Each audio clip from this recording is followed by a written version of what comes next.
Gigi, Iya, Nak. kamu tahu nggak? Ternyata di uang 10.000 itu ada sosok pahlawan loh. Nggak tahu, emang siapa? Beliau ini adalah Franz Kasiepo. Beliau ini adalah pahlawan yang berasal dari Papua, Niki. Beliau adalah seorang pejuang, negarawan, dan inspirasi bagi banyak generasi. Kamu mau tahu info lebih banyak? Boleh tuh. Yuk kita tonton videonya. Ayo. Franz Kasiepo dinyatakan sebagai pahlawan nasional atas usahanya seumur hidup untuk menyatukan Irian Barat dengan Indonesia. Franz merupakan orang pertama yang mengibarkan bendera merah putih dan menyanyikan lagu Indonesia Raya di Papua saat masih diduduki Belanda pada 31 Agustus 1945.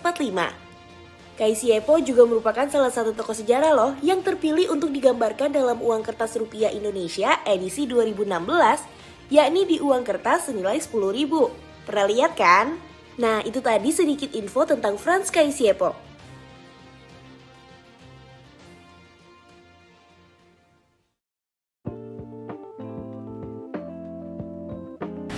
Franz Kasiepo menunjukkan orientasi pelayanan yang tinggi melalui perjuangannya untuk menyatukan Papua dengan Indonesia.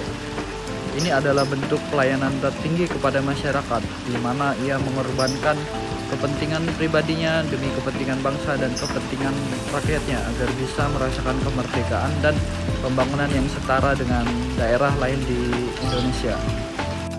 Nilai akuntabel juga tercermin dari Franz Kasiepo atas konsistensinya memperjuangkan hak-hak rakyat Papua. Beliau tidak pernah mengkhianati janji dan komitmennya untuk mempersatukan Papua pada Negara Kesatuan Republik Indonesia. Hal ini terlihat pada konferensi Malino tahun 1946 di mana Belanda mengajukan nama Nederland New Guinea atau New Guinea, namun beliau dengan tegas menolak hal tersebut dan mengajukan nama Irian, yaitu ikut Republik Indonesia anti Nederland. Franz Kasiepo juga menunjukkan kompetensi kepemimpinannya dengan membangun organisasi perjuangan seperti Partai Indonesia Merdeka dan memimpin gerakan perlawanan. Kemampuan strategis dan diplomatisnya dalam konferensi Malino maupun perundingan lainnya membuktikan bahwa beliau memimpin dengan kompeten dan berwawasan luas.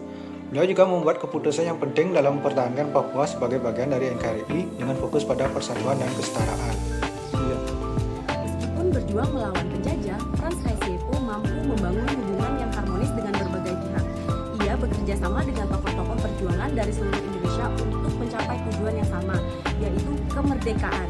Kemampuannya merangkul perbedaan dan menyatukan berbagai elemen dari masyarakat Papua untuk mendukung NKRI adalah contoh nyata dari nilai harmonis.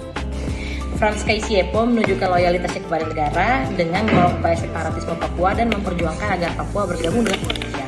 Meskipun saat itu banyak tekanan dari kelompok pro Belanda loh, ia satu-satunya tokoh asal Papua yang ikut dalam konferensi Malino pada tahun 1946, di mana ia menyuarakan keinginannya agar Papua menjadi bagian dari Indonesia. Setelah Papua menjadi bagian dari Indonesia pun, ia masih mengabdi pada negara sebagai seorang gubernur. Hal ini menunjukkan loyalitasnya kepada negara meskipun dalam kondisi yang tidak mudah. Selain itu, Bapak Franz Kasiepo juga menunjukkan sikap adaptif, yakni dengan menyesuaikan strategi perjuangannya sesuai dengan situasi politik pada saat itu. Ia tidak hanya mengandalkan perlawanan fisik, namun juga menggunakan jalur diplomasi dan juga politik yang baik.